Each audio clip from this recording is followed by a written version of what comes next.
My wife went to a romantic dinner with a strange man, so I followed her, and when she saw me standing at the front of the table, her face froze. She froze as if time had stopped. I simply said, "It's great to know that you'd rather go on a romantic date with another man than with me." I turned and walked away, without looking back, like someone watching the end of a movie they no longer want to watch. But that wasn't the first scene of pain, it was just the beginning of the collapse. That night, she didn't try to stop me, didn't chase me, didn't scream my name. She just looked at me like someone caught in an act they thought they could hide forever. It was the last time I saw any trace of truth in her eyes. The next morning, I printed out the divorce papers. I filled them out with steady hands, but with a broken heart. I didn't cry, I didn't hesitate, I just signed, like someone who's finally given up hoping the other person will change. Her silence in the following days confirmed what I already knew: she no longer loved me. Or maybe she did, but not enough.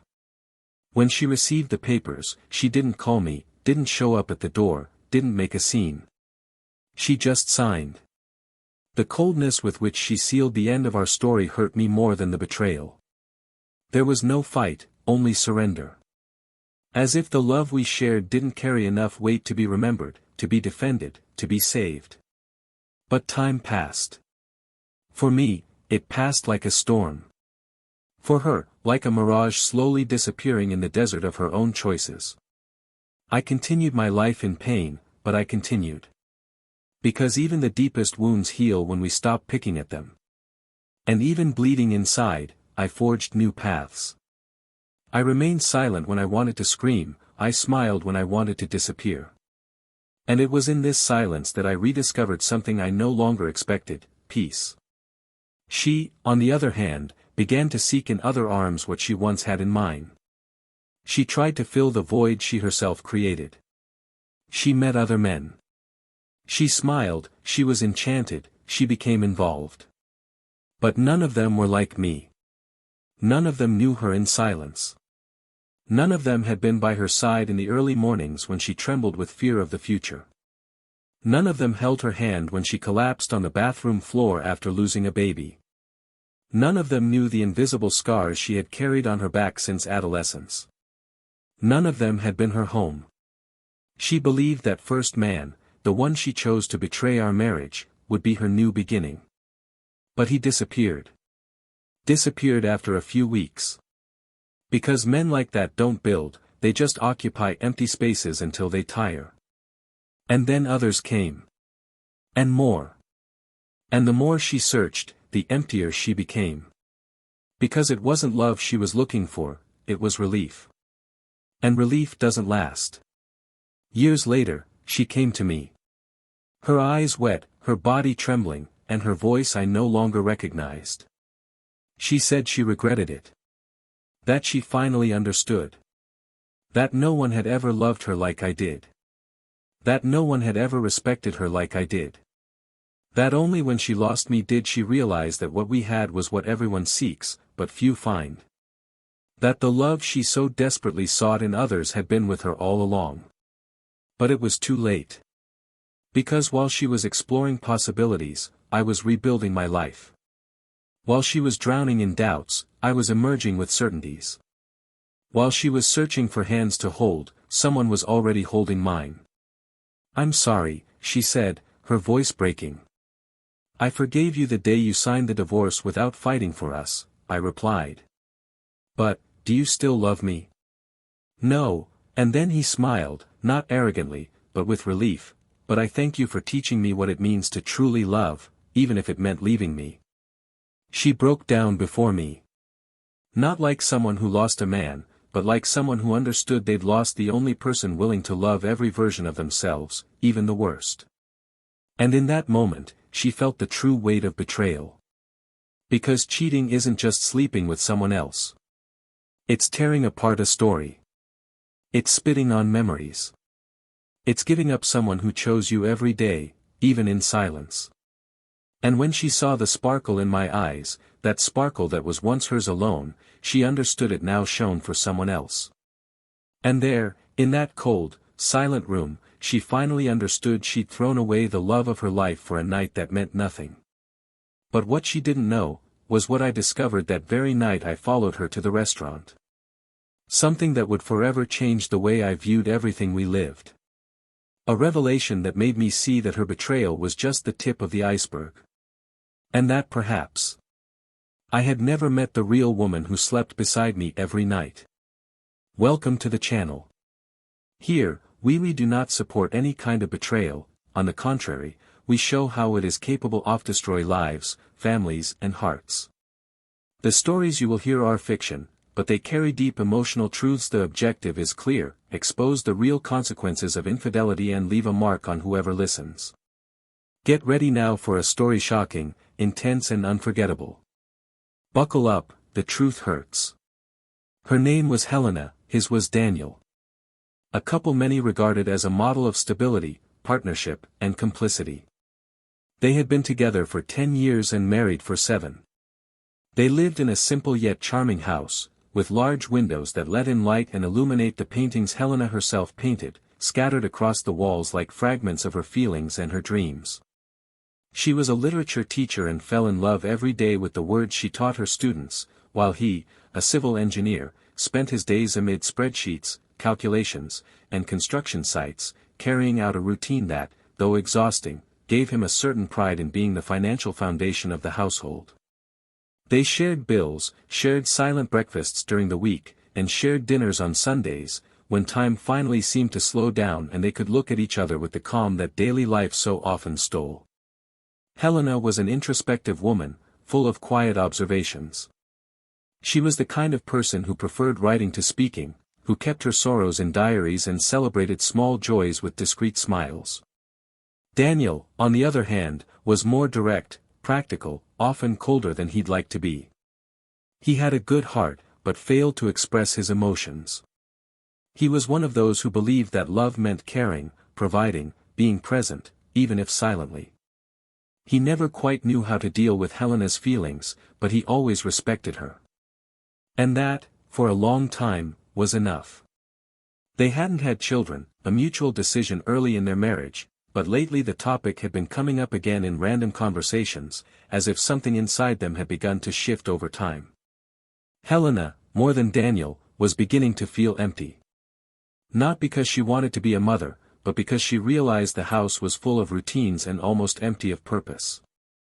The silence between them was no longer comfortable, and Sundays no longer felt long enough. Still, she admired him. She admired his constancy, his ethics, his careful problem-solving. He was her steady point in an increasingly unstable world. And she was his calm, his reference point for sensitivity and depth. During the week, they hardly saw each other. He left early and returned late. She spent her afternoons grading papers, preparing for classes, immersed in literary universes that made her feel alive. The routine was predictable, but there was a certain beauty to it. The notes left on the fridge, the good morning messages, the coffees left ready in the kitchen. Small gestures that, though simple, said more than any speech. They respected each other, even when they disagreed. They knew how to compromise, they knew how to back down. Daniel wasn't the most romantic of men, but he always remembered their wedding anniversary, the day they met, and he made a point of cooking for her once a month, even though he wasn't exactly good at it. Helena felt safe. Not completely happy, but safe. And for her, for a long time, that was more than enough. Stability was a promise she held dearly. Still, there were nights when she lay beside him and felt something between them change. Not an absence, but a different kind of presence. A space in the middle of the bed that seemed to widen even though their bodies still touched. She didn't know exactly what it was, and preferred not to name it. Maybe it was just the natural wear and tear of time, the weight of the years, or maybe it was just a phase. All couples went through this, she told herself. They all lost each other a little before finding each other again. She believed it, she needed to believe it. Daniel, for his part, also noticed the small changes. He no longer felt the same lightness as before, but he struggled to keep things going. He didn't talk about his feelings, and when something bothered him, he kept it to himself. He was afraid that speaking out might make things worse, and preferred to continue doing his part. He took care of her car, changed burned-out light bulbs, paid the bills on time. Sometimes he felt like this wasn't enough, but he also didn't know what else to do. When he tried to be more affectionate, she seemed distant. When he was silent, she seemed sad. It was like walking a tightrope. But Daniel had always been a man of balance. And he believed that if he held firm, things would get back on track. Friday nights were special. From the beginning of their marriage, they had set aside that day to do something together. Sometimes a glass of wine, sometimes an old movie, other times they just lay on the couch, cuddling. But that, too, began to become rare. Last Friday had been too quiet. She was immersed in a book, he dozed off before 10. Neither of them commented, but they both noticed. The next morning, Helena went out early for a walk alone. It was cloudy, but she enjoyed the humid air and the cool breeze on her face. She needed to breathe, to think. She passed a small bookstore, went in, browsed a few titles, and bought a red-covered book about starting over. She smiled discreetly. Maybe it was a sign. Or just a desire to feel inspired. Late in the afternoon, Daniel asked how her day had been. She said she'd read, walked, felt good. He smiled, said he'd make dinner. Pasta, just like old times. She smiled back. They ate together, talking little. The television was on in the background, and the sound of silverware filling in what words couldn't. When he washed the dishes, she watched from afar. The way he rolled up his sleeves, the way he still hummed softly.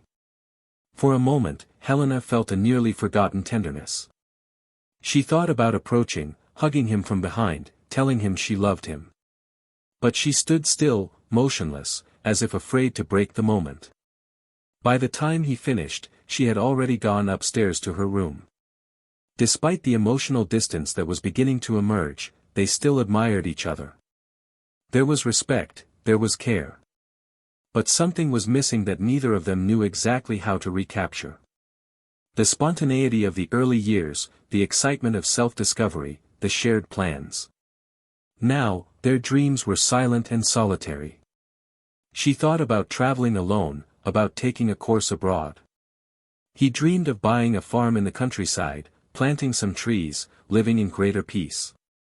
But they didn't talk about it. They kept it to themselves. Not out of fear, but out of habit. It was strange for both of them to realize they were drifting apart, even though they slept in the same bed every night. There were still kisses, there were still touches, but there were also long silences filled with unasked questions. Still, in a way, they loved each other. Or at least, they respected each other with the depth of someone who's built something real. Their life together wasn't bad. It was just, lukewarm. And lukewarmness, contrary to what many think, is not harmless. It doesn't scream, it doesn't hurt, it doesn't destroy immediately. But it corrodes. Silently. The lukewarm routine is the broken promise of intense love. It's peace that, little by little, becomes an absence of feeling. It's the sound of what's unsaid, the presence of what's no longer expected. And it was on this fragile, subtle, and seemingly stable ground that something began to change. Helena started going out more.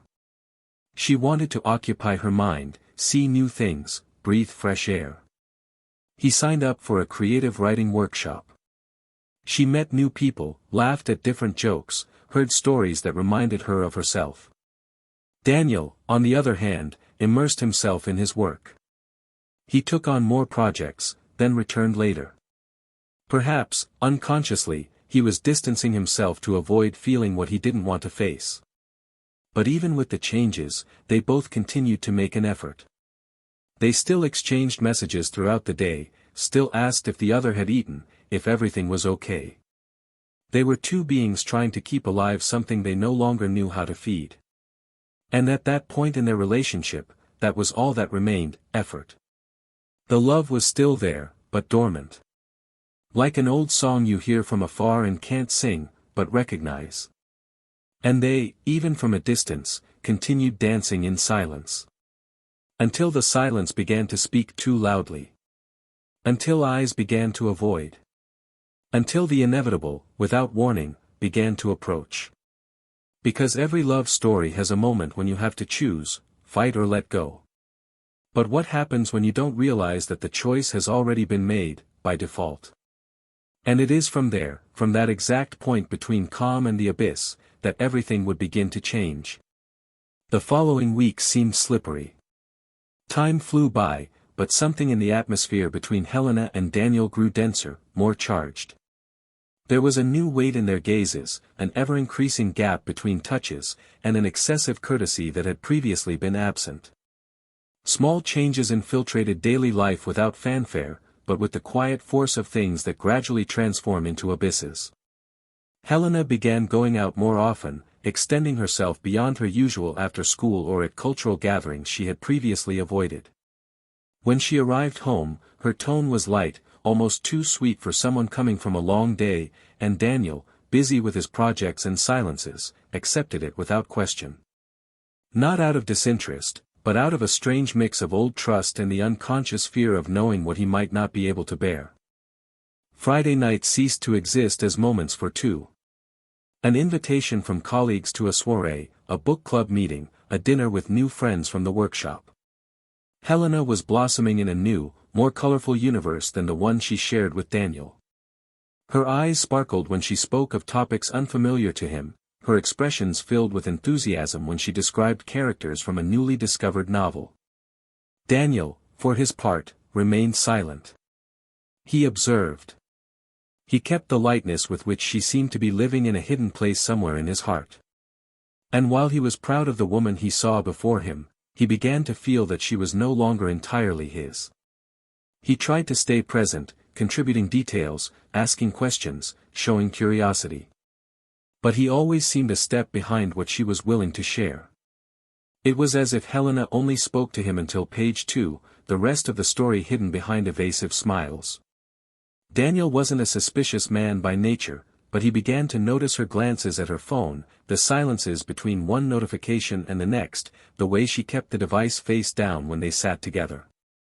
And then came the nights when she would go out overdressed for a simple literary gathering. Heels, dark lipstick, perfume she'd previously saved for special occasions. He saw it, but didn't say anything. He tried to believe it was just vanity, a phase. And if it were her phase, he would let it pass.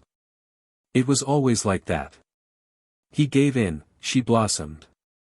Sunday became the only day they still ate lunch together with any regularity. One afternoon, sitting at the table, she mentioned a colleague from the workshop, someone who gave lectures and was quite charismatic. She spoke of him naturally, perhaps even too casually, but Daniel noticed something in her eyes that he couldn't quite decipher. A restrained gleam, a brief, almost imperceptible hesitation, but one that kept playing in his mind all week. It bothered him, but not enough to make him question it. On the contrary, it made him retreat into himself. A kind of emotional withdrawal, like someone pulling in the sail when the wind starts to blow too hard. Daniel started coming home later. He said work had gotten busy, and it was true, but it was also an escape. He could no longer bear the discomfort that hung over the house. The silence between them now seemed filled with unspoken thoughts, unspoken gestures, and words that, if spoken, might shatter what little remained of their serene coexistence. Sometimes, when he returned from work and found the house empty, he would open the door slowly, as if invading a space that was no longer his. He would climb the stairs quietly, surveying the tidy bedroom, the bathroom with its rearranged belongings, as if someone had passed through in a hurry, trying to cover their tracks. One night, as she slept soundly beside him, her phone vibrated 3 times in a row on the nightstand. Daniel, already awake, glanced at it. The notifications were hidden. She always left them that way now. And that had never been a problem. But now it was. Because instinct, the same one he'd always ignored, was starting to throb. It wasn't just suspicion. It was a feeling. And feelings, he'd learned over the years, never arise for nothing. Still, he didn't touch his phone. He didn't want to know. Or rather, he didn't want to know yet. Because knowing would require action. And action, at that moment, still seemed premature. The next morning, Helena kissed him lightly and hurried out. She said she had an appointment out of town, a workshop event in another neighborhood. She didn't elaborate. He nodded. He didn't ask anything. He watched her car disappear down the street, and something inside him, unnamed yet, began to take hold. He decided to follow her. Not out of revenge, nor paranoia. But because he needed the truth, even if it hurt. He spent the day dealing with this thought as if it were an unwanted visitor in his mind. He tried to occupy himself, but couldn't. At nightfall, he grabbed his car keys and left. The traffic was heavy, but he knew where to go. He knew the surrounding neighborhoods well, the cafes, the restaurants frequented by cultural groups. He drove around a few places until he saw her. I was standing in front of a dimly lit restaurant with a charming, understated facade. She was laughing. She wore a dark dress he'd never seen before. Her hair was loose, a sparkle in her eyes he hadn't seen in a long time. She wasn't alone. A tall, clean-shaven man with a wide smile accompanied her. They sat across from each other at the table, their gazes fixed on each other as if the world around them had ceased to exist. Daniel parked far away, got out of the car, and walked steadily toward the restaurant. He stopped on the opposite sidewalk, simply watching. Time seemed distorted. He saw her lean across the table and touch his hand with her fingertips. A small gesture, but to him it was a scream. There was no longer any doubt. This wasn't a friend, this wasn't a colleague. This was someone with whom she had crossed the invisible line that separates desire from betrayal. His blood pounded in his temples, his breathing quickened, but he didn't make a fuss, didn't rush. He crossed the street slowly and stopped in front of their table. Her gaze lifted, and the world seemed to freeze. Helena went pale. She didn't say a word. The man in front of her looked confused, and Daniel kept his eyes on her. Only her. The silence was broken by a single sentence, spoken firmly, without raising his voice. "It's good to know you'd rather go on a romantic date with another man than me." She tried to react, but her words were drowned out by shock. The man started to get up, but Daniel was already turning around. He turned and left. That night, there were no tears. There were decisions. He returned home, printed the divorce papers, and signed them. Each letter was drawn with precision, like someone who ends a story with a final punctuation. Helena didn't seek him out in the following days. Her silence hurt more than the betrayal. Because it confirmed that she had made a choice. And that choice no longer included him. But what Daniel didn't know, yet, was that the betrayal was only the surface. There was something beneath it, a hidden truth that would explain everything and, at the same time, destroy any possibility of return. A revelation about to come to light that would forever change everything he thought he knew about this woman. 3 months had passed since dinner. The divorce paperwork was finalized with a speed that surprised even the lawyers. Helena didn't dispute anything. She didn't ask for the house, she didn't want half the car, she didn't demand alimony, she didn't try to negotiate memories. She simply signed. She signed as if stripping away everything. Daniel, on the other hand, plunged into strategic solitude. Not out of weakness, but because he needed to understand himself without her presence. For the first time in many years, the house was in absolute silence, not the doubt-laden silence that had plagued them recently, but pure, absolute silence, the kind that echoes within the heart. He removed all the photos from the living room, emptied the letter drawer, and rearranged the furniture. Rearranging the space was his way of reorganizing his soul. Each detail removed was like ripping out an invisible thread that still connected him to the woman he once swore to love until the end. Helena disappeared. She stopped going to workshops, abandoned social media, and stopped showing up at the school where she taught. The phone rang once, an unknown number.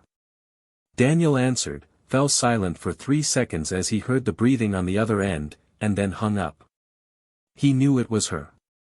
He knew because the silence between them, even over the phone, still carried the same weight. That night, he dreamed of their first date, of the first time she laughed at his silly way of fumbling with a coffee. He woke up sweating. It wasn't love anymore. It was residue. And residue, he knew, still burned. He began to rebuild his life. He met a woman at the supermarket. By accident. He exchanged glances with her as they brushed against the pasta shelf. Shy, sweet, attentive. Her name was Laura. Unlike Helena, Laura was made of simplicity and presence. She never looked away, never avoided conversation. She listened with her eyes, with her body, with her soul. Soon, they were dating. In less time than he imagined, they were laughing together. Daniel rediscovered the light touch, the weightless sensation of holding hands, the sound of his own laughter echoing genuinely. For the first time in years, he felt someone saw him completely. Then, on a muggy Sunday afternoon, while I was tidying the living room bookshelf, the intercom rang. The doorman's voice sounded hesitant. He said there was a woman at the gate, unidentified, but that she wasn't leaving. Daniel hesitated. It took a few seconds before telling her to let her in. He sat on the sofa and waited. The door opened slowly. And there she was. Helena. With shorter hair, darker eyes, and a look of exhaustion mixed with pleading. He said nothing. He just watched. She entered as if returning to a sacred place she knows no longer belongs to her. She stood before him, her hands trembling, her lips trying to form a sentence. She tried to smile, but couldn't find the strength. He cut her off with a look. She sat silently. And she began to speak. She told him about the sleepless nights, the books she could no longer read, the emptiness that filled the days after her divorce. She said she hadn't sought Daniel out sooner because she didn't know what to say, didn't know if she had the right. She asked for forgiveness, not for what he knew, but for what he didn't yet know. And that was when he understood. There was something more. Something beyond dinner, beyond the betrayal, beyond touching another man. Her voice wavered as she said that the man Daniel saw her with was just one of many. That after the end, she tried to find herself in other bodies, in other beds, in other smiles. She said she wasn't looking for love, she was looking for distraction. But none of the men she'd been with had looked at her the way Daniel had, not even in the last few months before the end. None of them cared when she cried, none of them knew what to do when she fell silent. Daniel swallowed hard, but didn't move.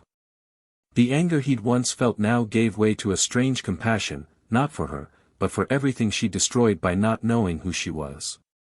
She continued.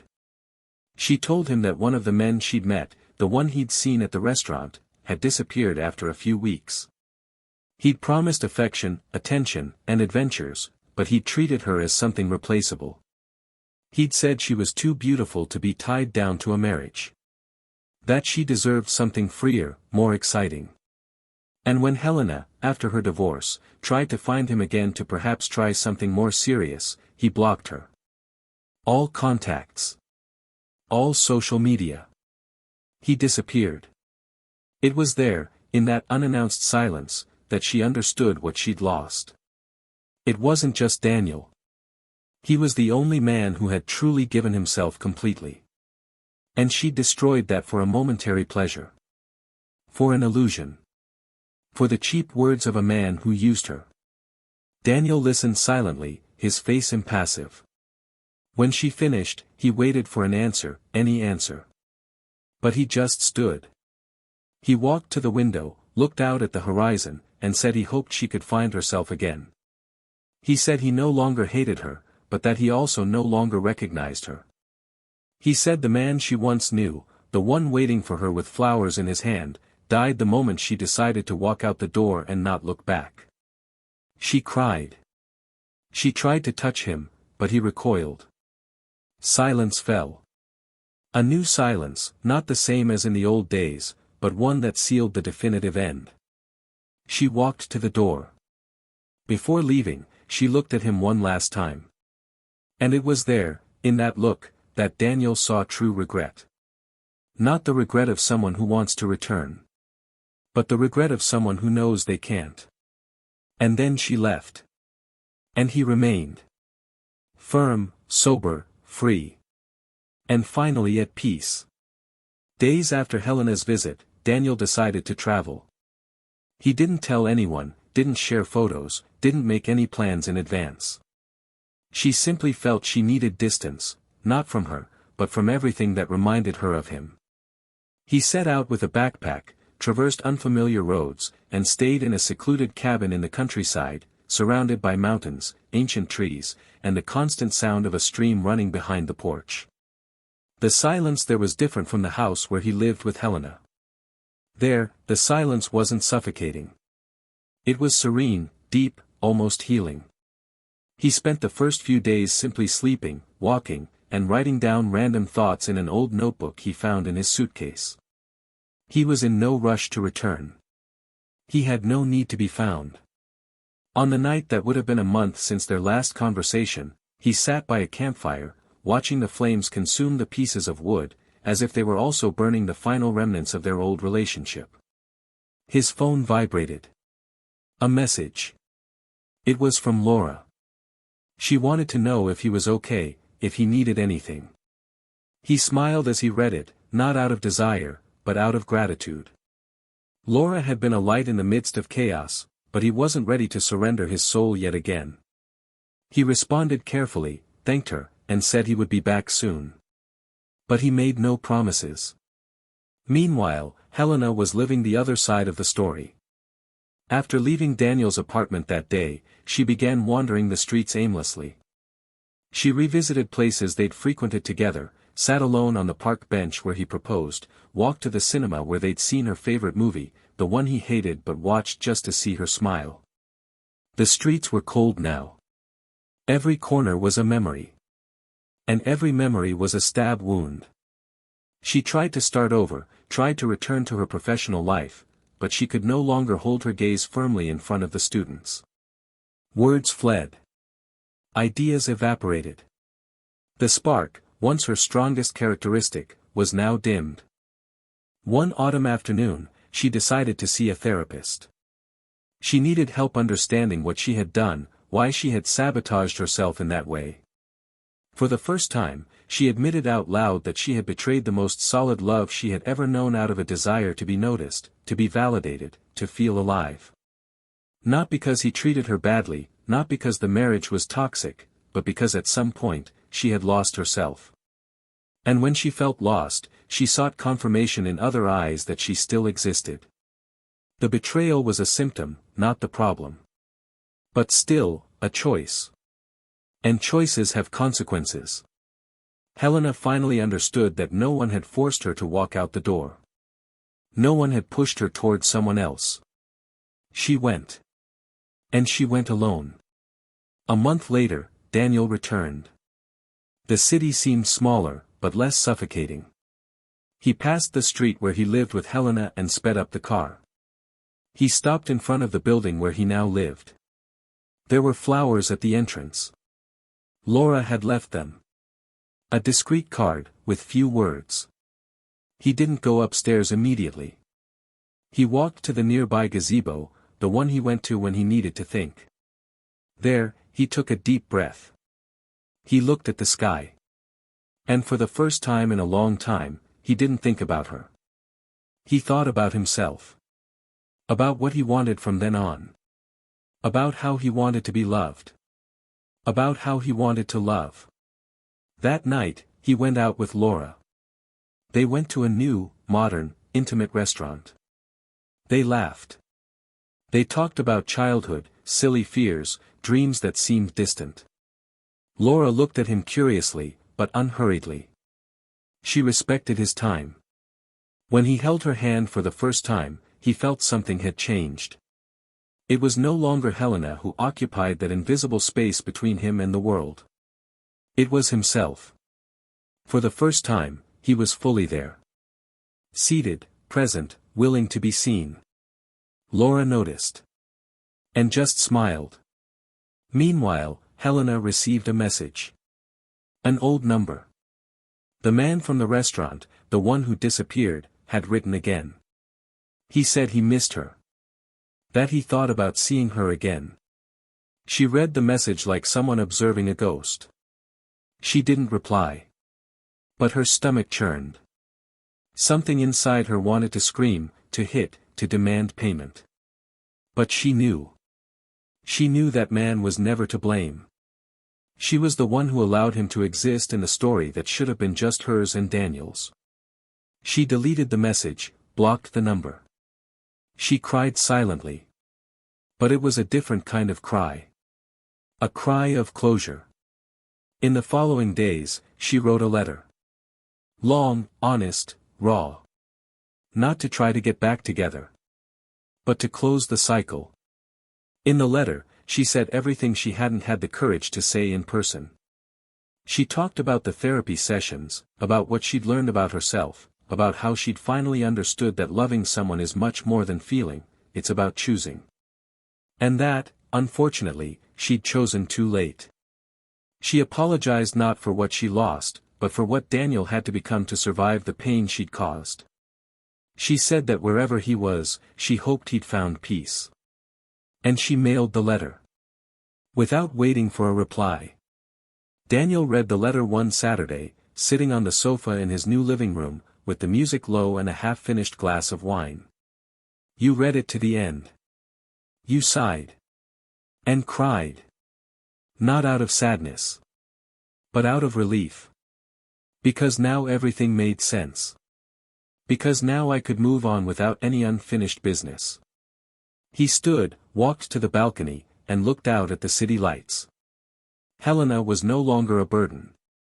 She was a memory. Strong, intense, but no longer defining him. He closed his eyes and allowed the silence to embrace him. And there, on that balcony, she decided she was finally free to love again. Without fear. Without ghosts. Only with the certainty that sometimes the true new beginning is born from the most painful ending. Autumn slowly faded, tinting the trees with golden and reddish hues that seemed to reflect what remained of the feelings of the two protagonists of a story that was now moving toward the end of a painful cycle. Daniel had found a kind of peace after reading Helena's letter. It was as if he had finally received the explanation he had waited for so long without realizing it. What hurt wasn't just the betrayal itself, but the emptiness of the silence, the lack of remorse, the absence of a look that said, I failed. The letter didn't erase the facts, didn't justify the mistakes, but it gave form to her regret. And this form, while it didn't change the past, allowed him to understand that not everything was scorned, that the love he had built wasn't entirely invisible. This didn't bring solace, but it did bring truth. And the truth, however cruel, provided a foundation for reconstruction. Laura noticed the changes in Daniel. He was lighter, more present, more surrendered to the moment. They began taking short trips, discovering new places, laughing at things they'd never laughed at with anyone else. Laura didn't want to replace anyone. She never demanded details about the past. She only asked for honesty, and he gave her that.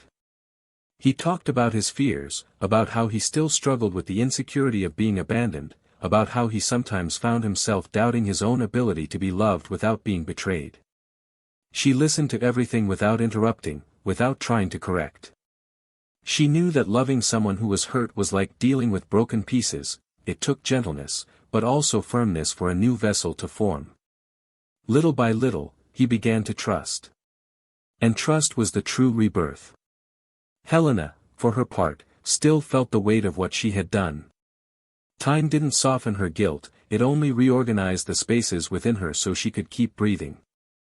She returned to teaching, but at a different school, farther away. She needed to get away from the places where every hallway held suffocating memories.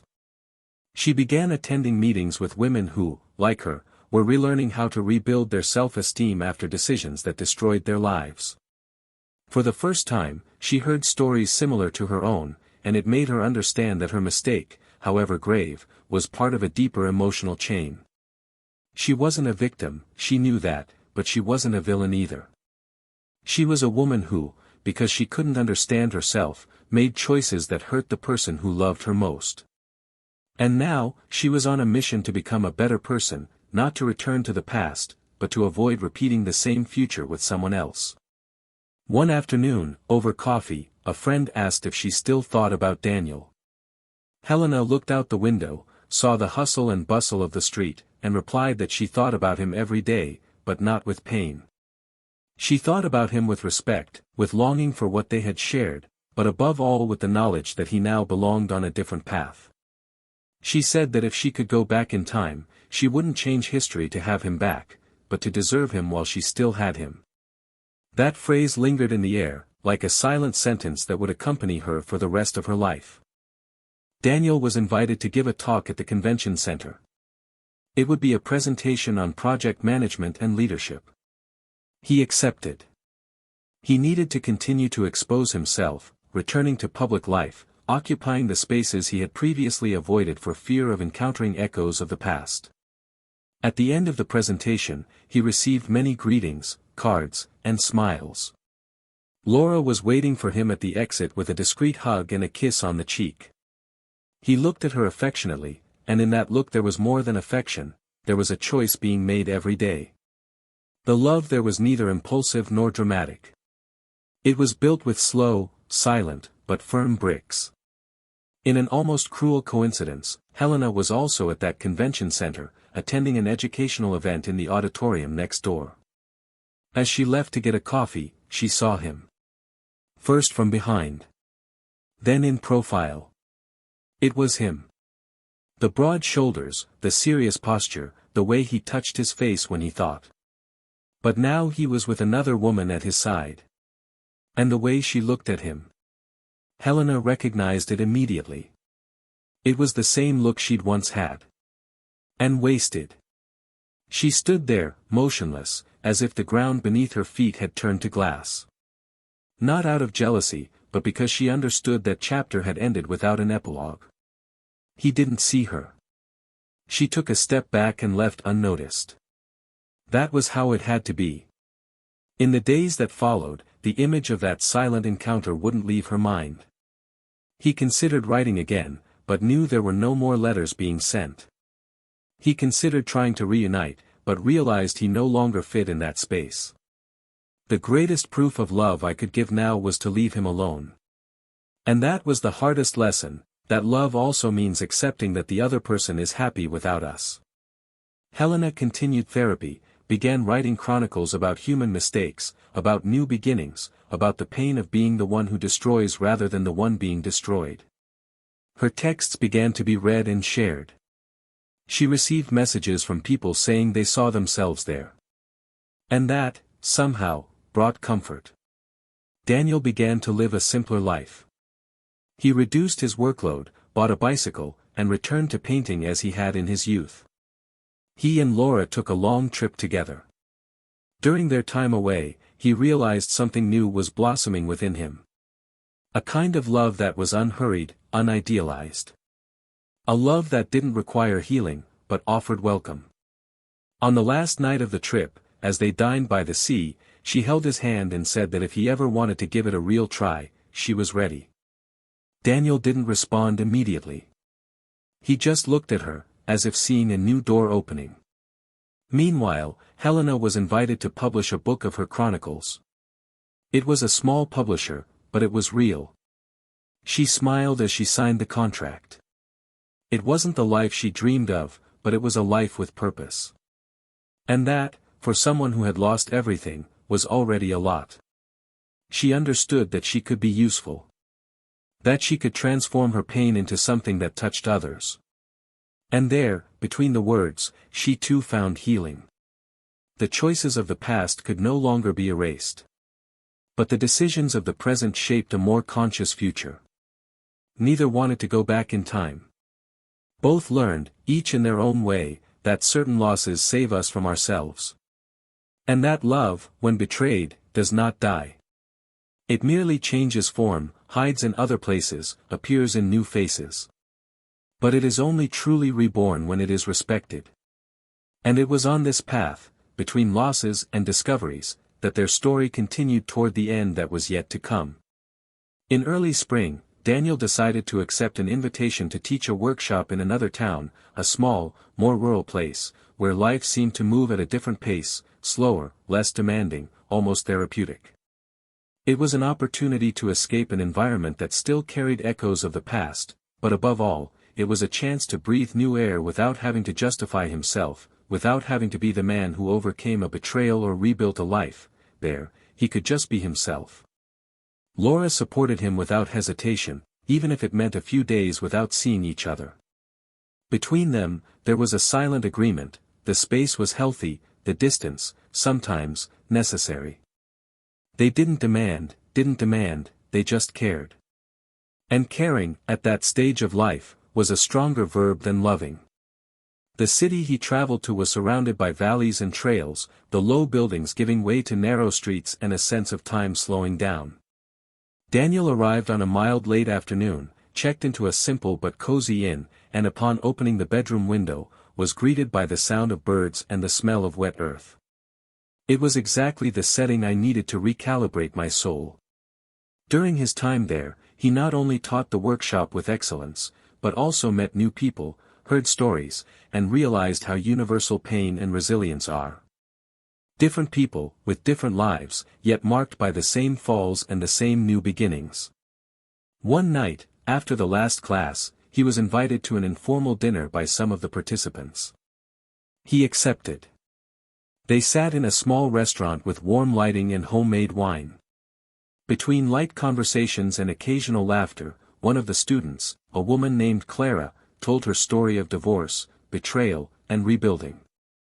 Daniel listened attentively, and at the end, he said something that surprised even himself. He said that forgiving wasn't forgetting, nor was it feeling the same again, but understanding that some wounds only serve to remind us we're not to cut ourselves again. The people around him fell silent for a moment. That, said so naturally, resonated. It wasn't hurt, it was clarity.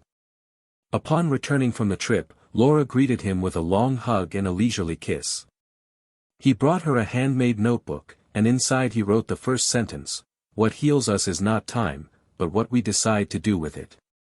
She smiled as she read it, but said nothing. She kept the notebook carefully, as if it were a sacred object.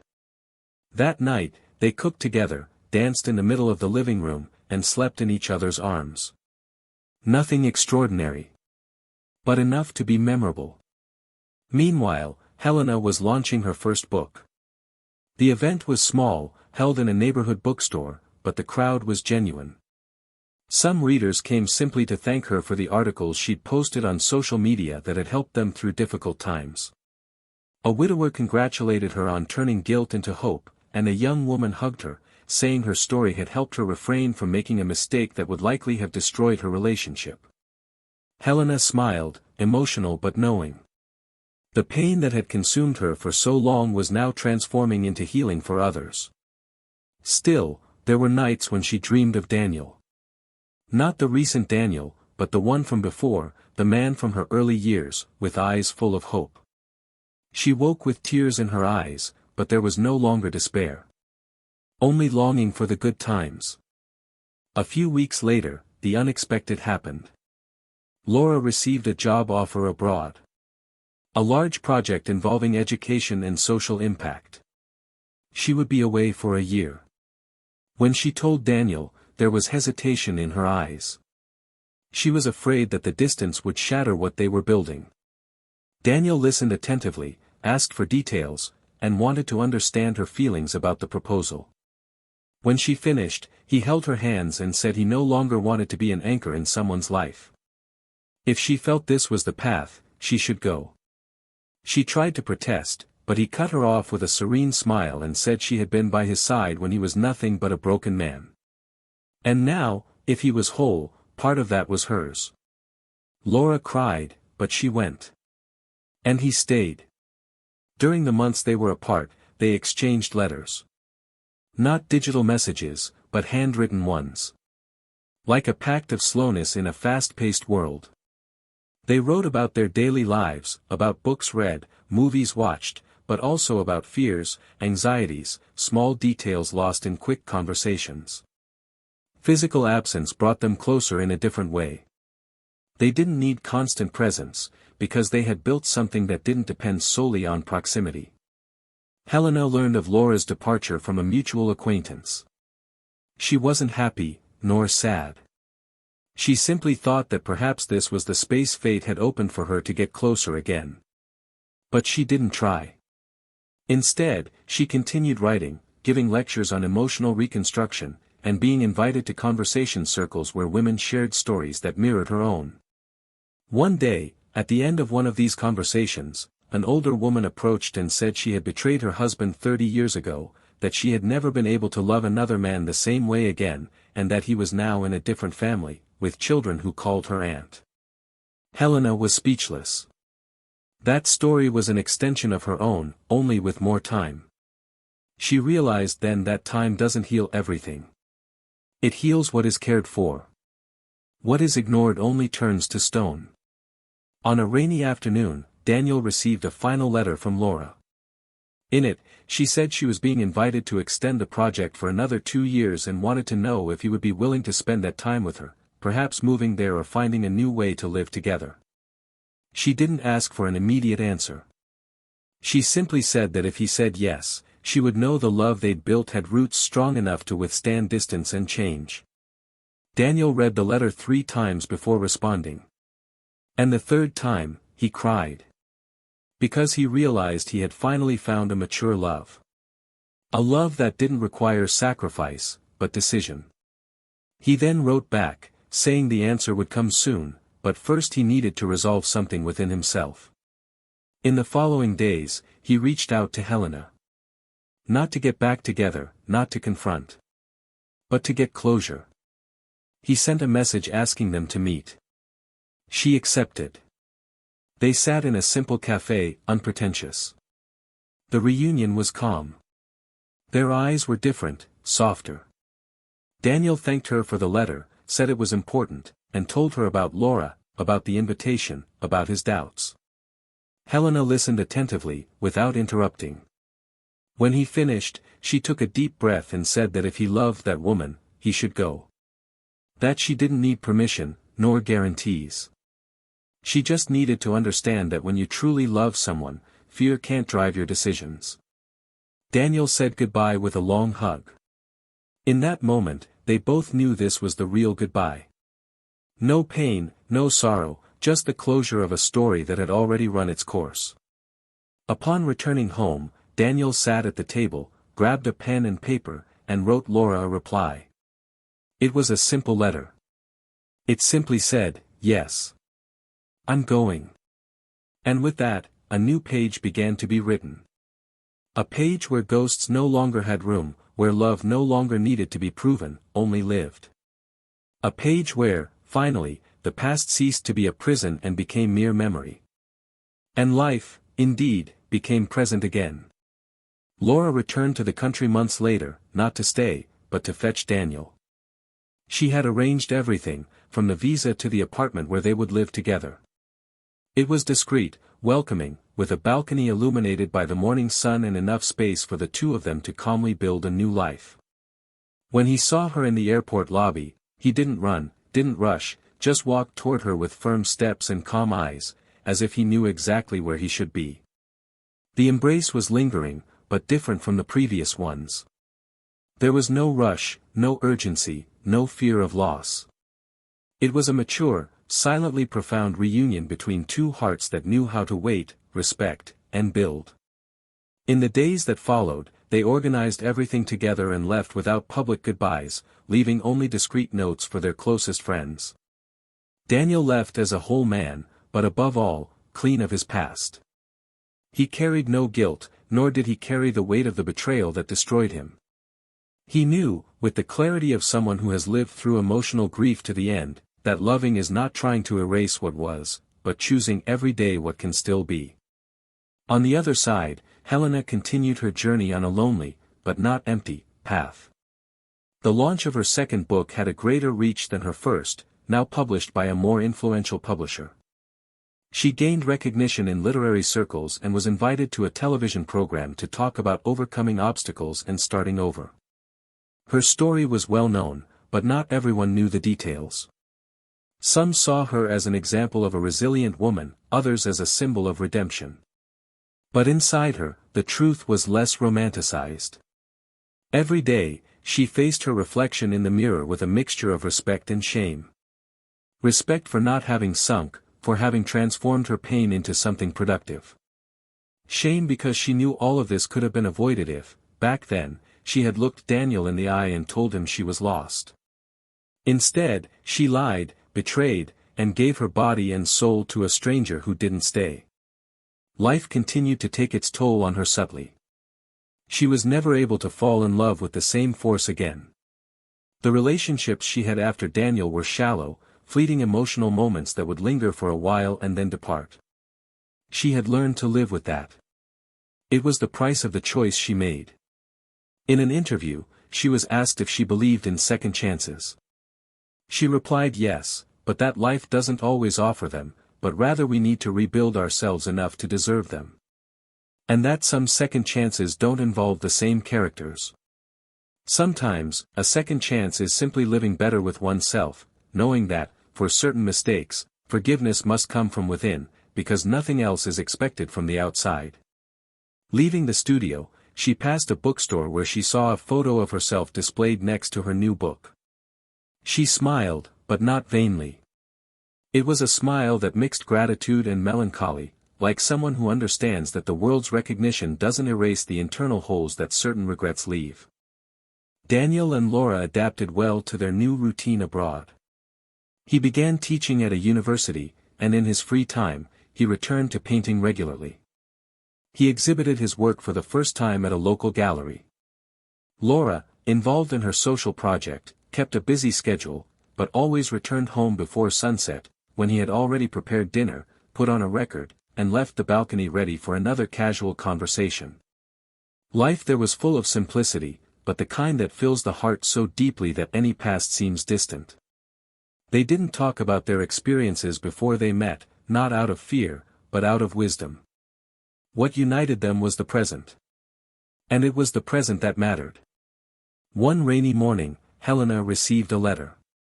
It had no return address, but it was written in a handwriting she knew well. Daniel had written few words.